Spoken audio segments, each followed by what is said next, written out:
everyone, and welcome back to Round the Cauldron. My name is Megan, and I'm here to shed light on Wicca from a modern perspective. This podcast is produced every Monday, sometimes educational, sometimes philosophical, and always honest. So grab some coffee, pull up a seat, and join me round the cauldron.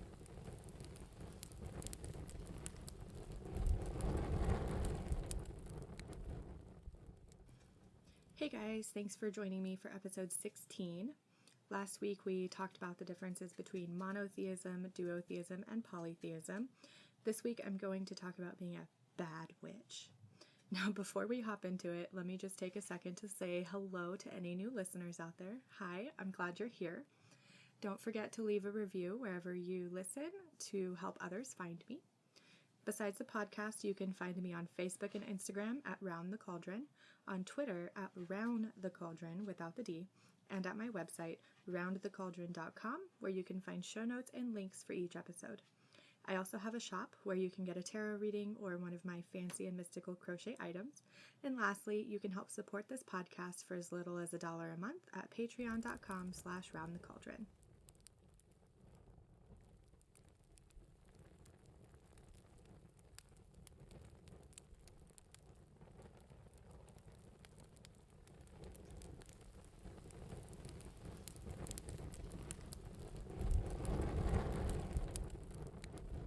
Okay, so I have an announcement.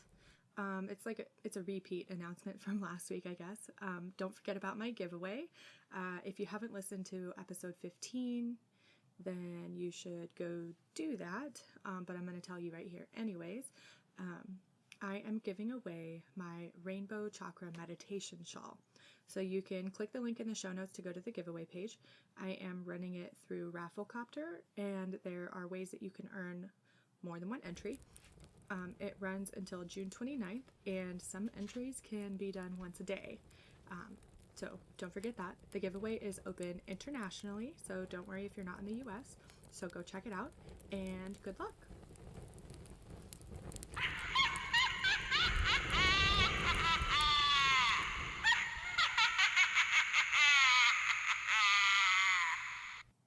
Yes. Guess what? I'm a bad witch, guys. And you know what? That's okay. And I don't mean bad in a way like when people ask you, are you a good witch or are you a bad witch? Like, are you going to heal me or are you going to curse me? I mean bad like I forget the uses and correspondences for different herbs and crystals, and I am that witch that will look at the calendar and realize, holy crap, tomorrow's Beltane, like I did this week. Because life happened and I got sick. Again. But hey, I'm here and I'm showing up because this is what I love doing. So, this episode goes out to all of you people who constantly feel like you're a bad witch or Wiccan or pagan or what have you, because let's face it, in our world of technology and nonsense that we have to put up with on a regular basis every single day, it's really easy to get lost and just go through the motions. And it's also really easy to end up holding ourselves to higher standards than we would anyone else. So let's talk for a minute about Instagram, for example. If you're part of any community on Instagram, you'll likely see a lot of posts that match a certain aesthetic or goal, or the pictures are just really pretty and colorful, or something that you really aspire to be like. I'm not gonna lie, this happens to me all the time. I follow some amazing witches and pagans on Instagram, and they post these amazing pictures, and I catch myself thinking that I'm not good enough because I'm not doing that thing. Or I'm not good enough because I forgot about that thing. Or why doesn't my garden or altar or etc., whatever, look like that? What am I doing wrong? And you just really end up circling the drain of self-doubt and self-pity and end up just feeling really crappy about yourself. So let me tell you, stop it. Knock it off. Just stop it. You have to remind yourself that, and I do this too. I have to do this too. You have to remind yourself that things like Instagram and Facebook, Snapchat, whatever, are just glimpses into that person's life.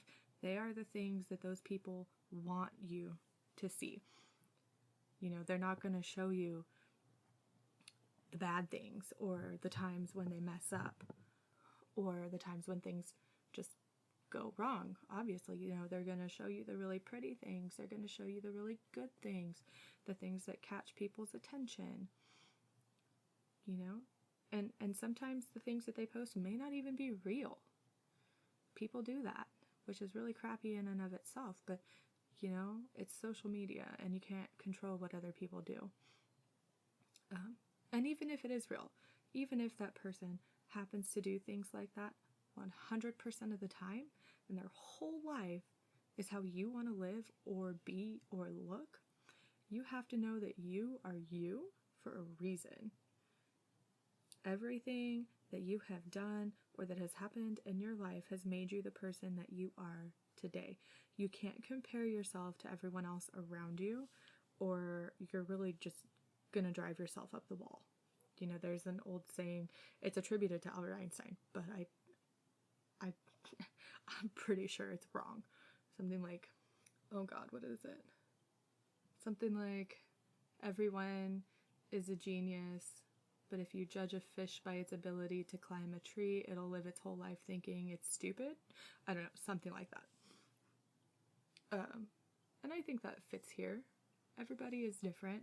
Everybody has different interests and different abilities, and you can't compare yourself to other people because they're not you. They might be doing something that you want to do. I mean, I do this all the time. I have a day job that I really would rather not have. I would rather, make my living with this podcast and writing books and spreading information and being sort of like a freelancer and working for myself. But at this point in time, it's not feasible for me to just quit my day job and attempt to do that, because then I run the risk of losing cars and not being able to pay rent and, not being able to help provide food for my family. So that's just not possible right now. So I can't compare myself to the people who can do that, because that we're in different spots, and that's okay. And speaking of Instagram and Facebook,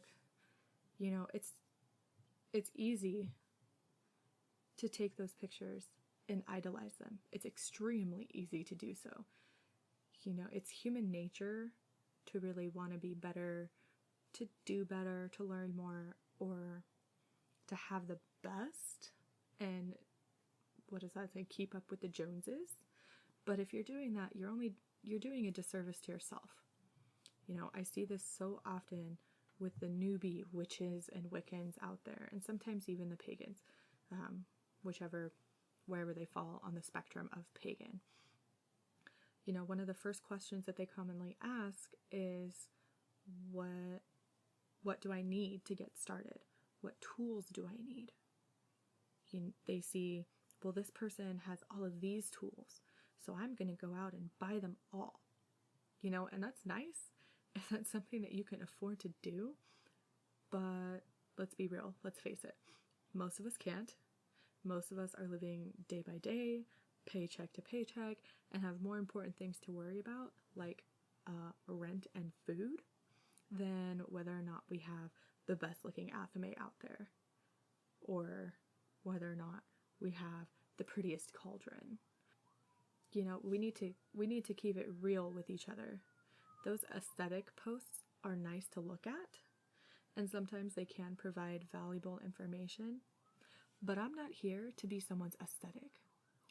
I've thought about posting a lot more cutesy witch stuff or a lot more deep and mysterious things, because those are the type of things that get people's attention, but it's just not me. I'm not here to just get people's attention and have hundreds of thousands of followers on Instagram or Facebook. That's not why I'm here. I'm here to be an educator and build a community, to pass on my knowledge and wisdom and random thoughts and opinions to other people who might benefit from what I have to say. If we can keep it real with each other and not post photos or quotes or anything just for the sake of keeping up with your aesthetic, then maybe the new witches and Wiccans would feel better about not having all the right tools when they first start out. Maybe they would feel better about not knowing everything right off the bat.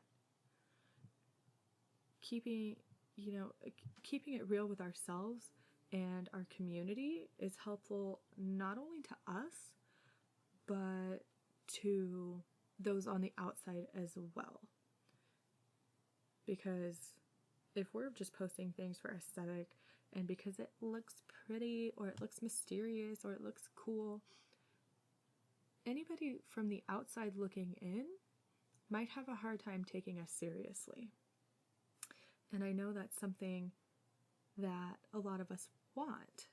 We don't want your standard person in society, your typical person in society, to think that we're nuts. To think that we're just doing this because we're stuck in La La Land and we can't let go of the fairy tales from our childhood. Trust me, I've heard that before. And I don't know I don't really know where I was going with that. Just that we need to be honest with each other. We need to keep it real with each other. And we need to be transparent about the things that we do. I have a lot of people that listen to this podcast, and I'm not going to sit here and tell you that every single full moon I am outside, I'm doing a ritual, and I am honoring my gods and goddesses. No, that doesn't happen.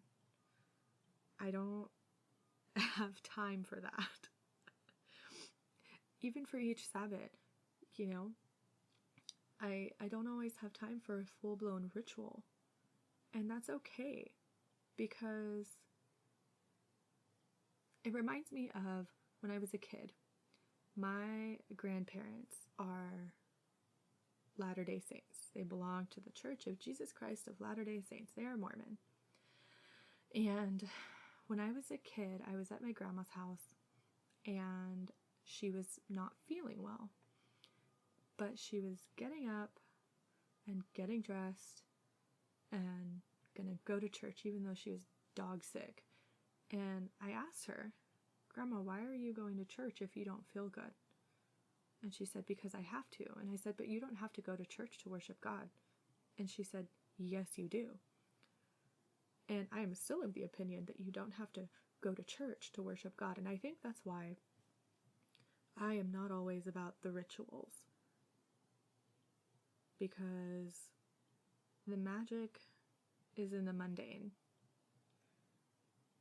Celebrating Beltane this year, for example, I've been spending more time outside.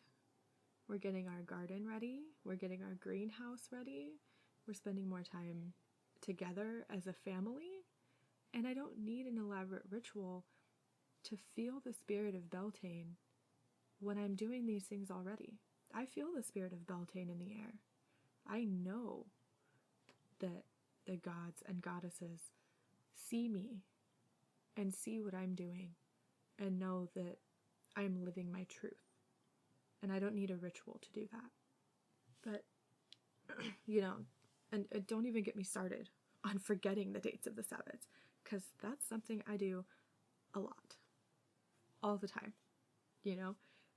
and it can be embarrassing for me because I've been practicing Wicca for more than 10 years, but I've also been through a hell of a lot in those 10 years that have nothing to do with Wicca. I can't hold myself to the standards of someone who has no other obligations, or who has no hardships in life that they're having to go through, and who can practice their faith as they see fit, or who don't have a family that they have to provide for, or a day job that they have to go to. And I can't hold myself to the standards of someone who has been practicing their entire life and was taught the dates of the Sabbaths and their stories as a child, because I wasn't. I barely started learning when I was a teenager, and even then, the access to information I had was limited. So, I'm a bad witch. I'm a bad Wiccan, because I forget things, because life gets busy, because I'd rather be true to myself and worship and practice my faith in a way that suits me, my life, and my family's needs, rather than living to please other people and trying to keep up with an aesthetic and a way of life that doesn't fit me. So let me tell you one of the things I've learned over the course of my education, witchy or not, and in my experience in the working field. One of my old bosses used to tell me that it's not about memorizing and regurgitating information. If you have the knowledge and you understand it, great. But that's not all it's about. It's also about how you use the resources that are available to you. There's no possible way that the average person can remember every single detail about every single subject that interests them. And that's okay. As long as you know how to use the resources at your disposal, or how to get in touch with someone who can help you, then you're doing just fine. I was scrolling through Twitter yesterday, I don't know, sometime here recently, and I saw a tweet from this person who has like a PhD in physics or something, super smart person, and they work for NASA or something like that, and they're talking about how they were going along and doing this thing, and then all of a sudden they had to stop and look up the formula for calculating the area of a circle, I think it was, which is normally something you learn in geometry in high school. And it's a perfect example of how you don't have to memorize every single thing. You just have to know how to use the resources that are available to you.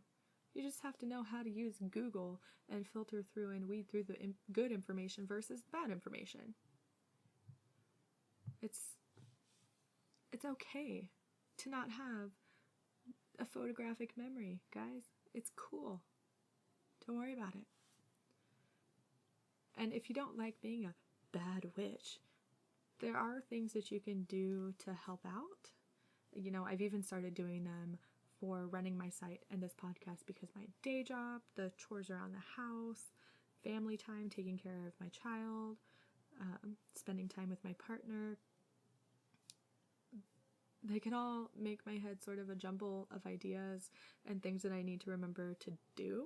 And then the more information you cram in there, the more information you're going to forget, because it just falls out to make room.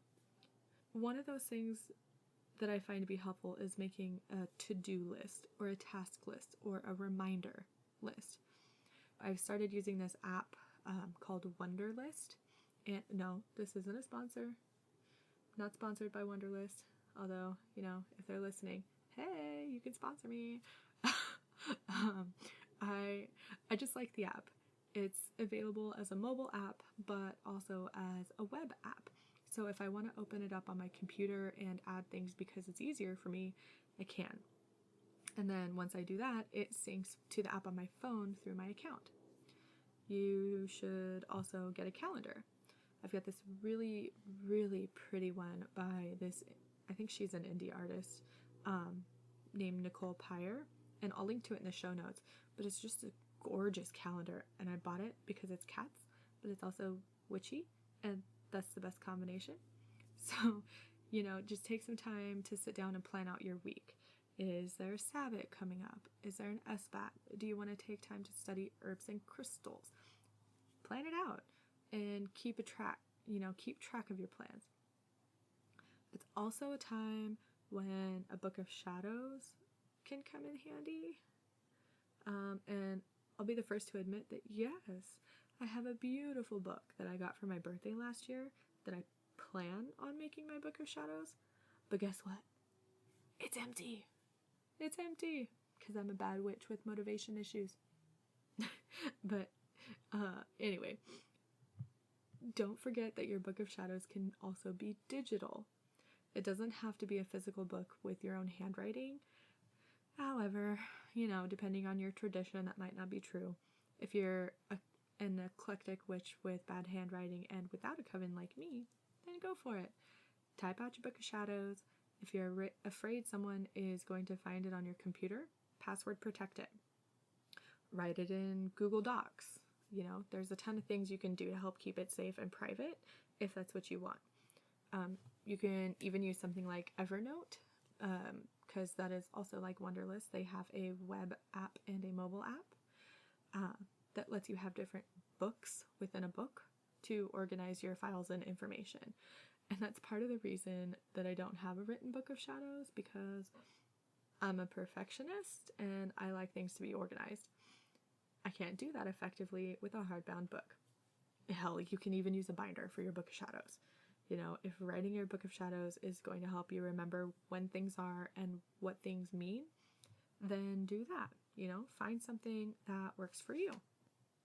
You've also got to stop holding yourself to those unnecessary standards that might be hard for you to achieve. You have to give yourself a break and realize that sometimes life just happens. You should also 100% ignore anyone out there who tells you that you suck because you forgot that it was Beltane, or that you're not a real witch because you didn't do a full moon ritual, or you're not a real witch because you only have one crystal and no tools. Kindly tell them to go away. I keep this podcast PG, so I try to keep my language to a minimum. I would use different words because my dad is a truck driver and I have a mouth.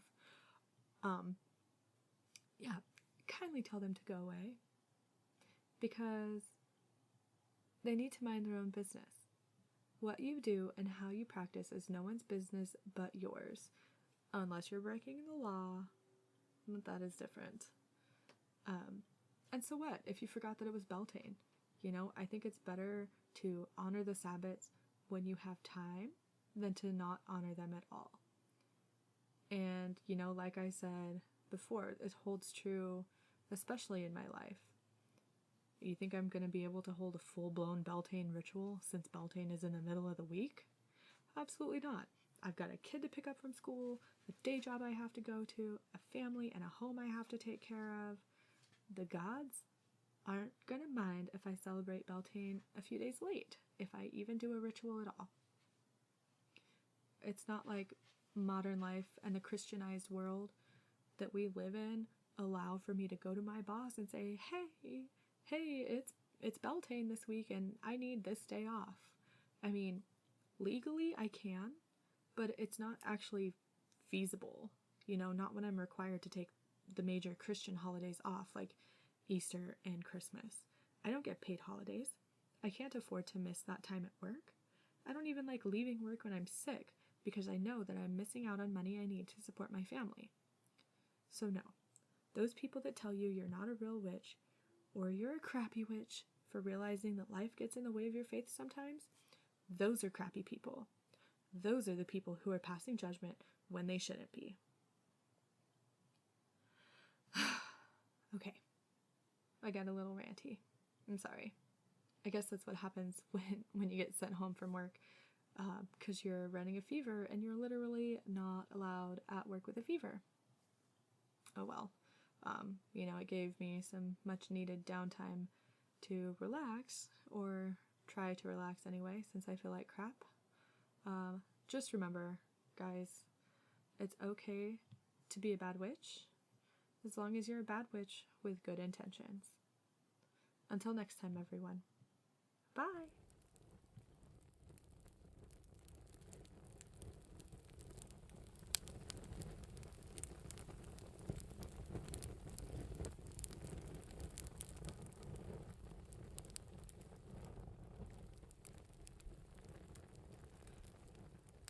I just wanted to say thanks again for taking the time out of your day to listen to my podcast. It really means a lot to me that so many of you listen.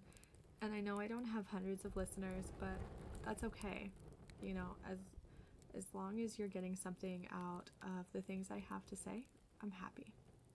And don't be afraid to reach out to me. I don't bite, and I will always be here to listen and help if I can. Please consider supporting this podcast through Patreon at patreon.com/roundthecauldron.